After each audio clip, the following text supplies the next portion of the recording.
I would say that the biggest challenges I face in my classroom in order to get students to examine morality is it is very hard to shake students loose from their moral convictions. Indeed, students are in no way exceptional in that sense, but it is very rare for a student to change his or her moral position on an issue in the course of examining that issue. So it's very hard to get to that place of not knowing because it makes us feel insecure. Which is why, according to Krishnamurti, we cling so tenaciously to our beliefs, ideas, dogmas, and ideologies, all which condition the way we see the world. Willem Zwart sees his task as helping awaken in his students an attitude that is characterized by a deep questioning of their own conditioning. So in many ways, when we examine these divisive moral issues that we see in American culture, but all over the world ultimately, we really discover that people approach these topics from their own conditioning, and that in many ways that conditioning itself is what leads to conflicts. So what we then try to do in the classroom as we examine these issues and as we deal with our own relationships between students and teachers, we really try to question what is it that we bring with that. And that no matter what the situation you are in, one action you can always commit is the action of watching yourself, watching your own responses, watching the thoughts that arise, watching the feelings that arise, the impulses. Krishnamurti claimed that in the process of becoming aware of the contents of our consciousness, we discover that in a very fundamental sense, we are not different from each other. He expressed this insight with the phrase, "We are the world." We have the same insecurities, we share the same suffering, the same fears and hopes. So in that sense, we cannot just point a finger at those who disagree with us and say, they are the evil guys. In a sense, in the person who we thought was evil, we have to recognize that their consciousness is very similar to our consciousness, that they may have fallen into something that we fall into as well. So there's a sense of compassion, a sense of caring even for that person we disagree with. But also in the sense that society is the outward manifestation of our inward consciousness. So in other words, society has come from who we are as human beings. Therefore, to change the world means to change ourselves.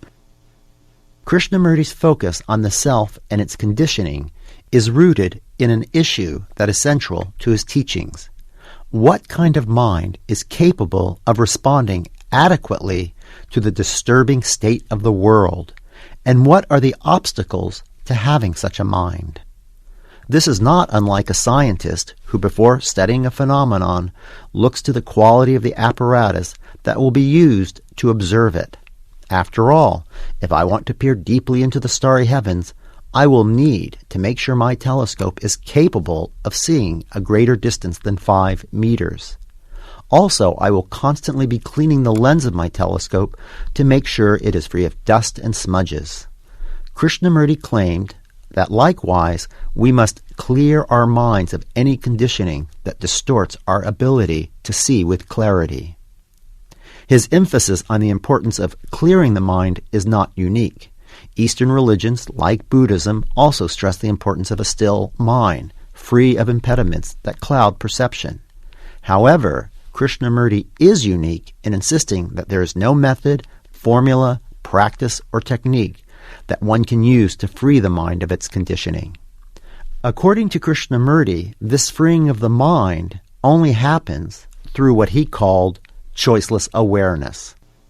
Choiceless awareness is a very experiential thing. In other words, we experience our feelings, our thoughts, we question them. It's a very active thing, as if one would watch a child on one's lap with love and compassion, suspending judgment with patience. Only when we examine ourselves in this way can the entirety of who we are come to the surface, and thus, through insight into the content of our own consciousness, empty itself. And all of this in the midst of living, in the midst of daily life. So in a sense then, that experience becomes the basis of morality, rather than a set of rules, a code of moral behavior, or a set of beliefs that we have. It becomes a sensitivity that we develop in ourselves. And I think that's a radically different way of looking at morality and the source of morality.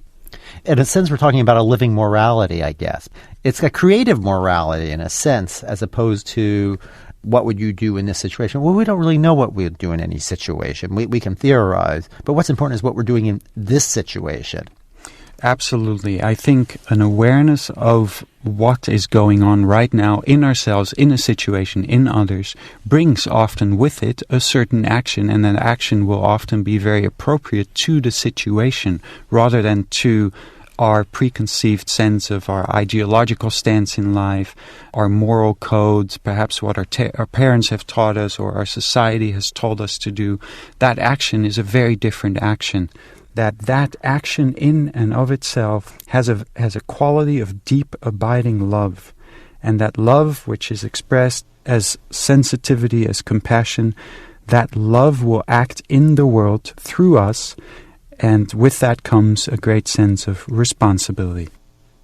For Krishnamurti, this love that acts in the world and through us is an expression of an intelligence that is awakened when the mind is free of conditioning.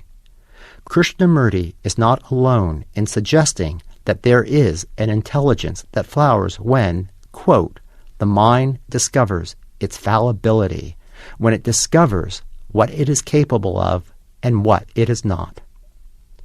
Neurologist Dr. Robert Burton recently had a conversation with a colleague that echoes Krishnamurti's understanding of intelligence. I had dinner last night with a scientist who's actually one of the leaders in the country in emergence theory and complexity theory. And he just received a several $million grant to study what intelligence is. And in the artificial intelligence community, it's been thought that the brain is computation. The brain works by figuring things out on a computational basis, like a computer. And his idea is that computations that the brain does is just one aspect of what overall intelligence is. And that as we grow in our understanding, we may find that our notions about how the brain works are very simple-minded presently. And there may in fact be a larger picture. Is there something beyond the individual that we'll find out is operational in each individual but is not confined to the individual?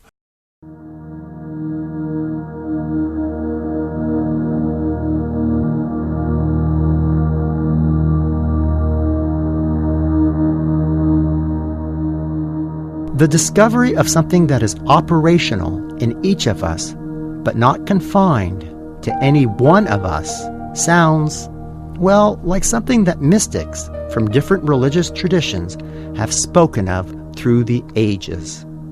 Father Michael Mulhall. Mysticism is the experience that I belong to something much bigger than, number one, myself, number two, my family, my society, my language group, my race, my belief network, all of those things. I belong to something bigger than that. That's where morality and mysticism come very close to one another. When we begin to understand that I have to join in a wider dance, I participate in the creation of a new world.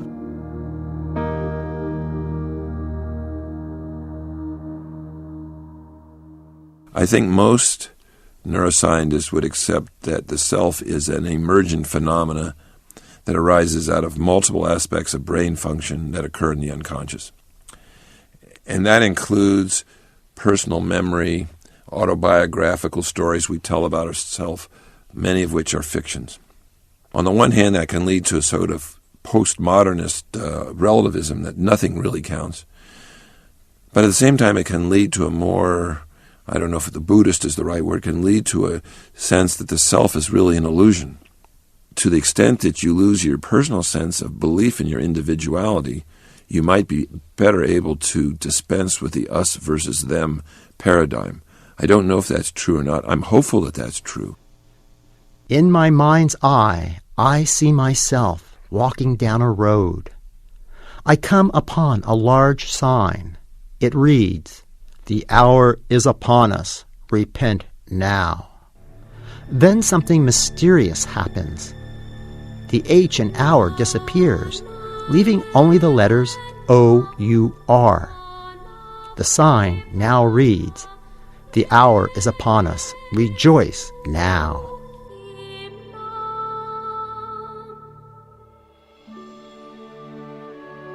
When reflecting on the state of the world, I'm reminded of something a friend said to me. He's a visual artist, and one day I was visiting him in his studio.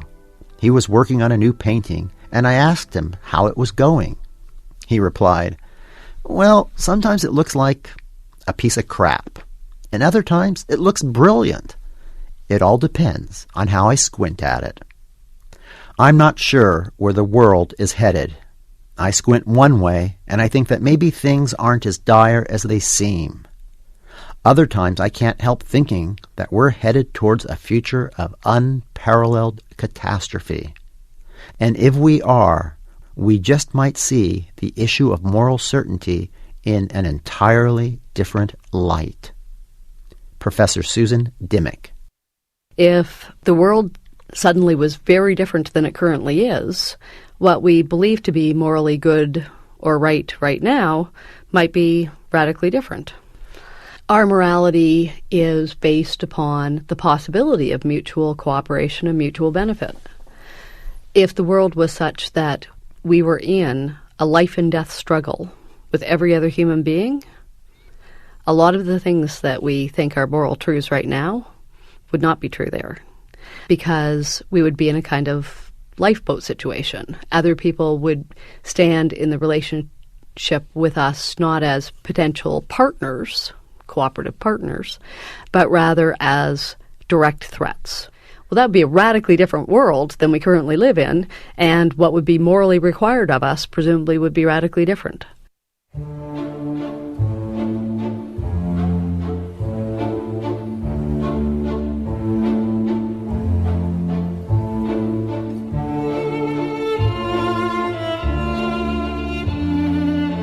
On Ideas and the Moral of the Story Is by CBC producer Frank Falk. Ideas associate producer Liz Naj. Technical production Dave Field.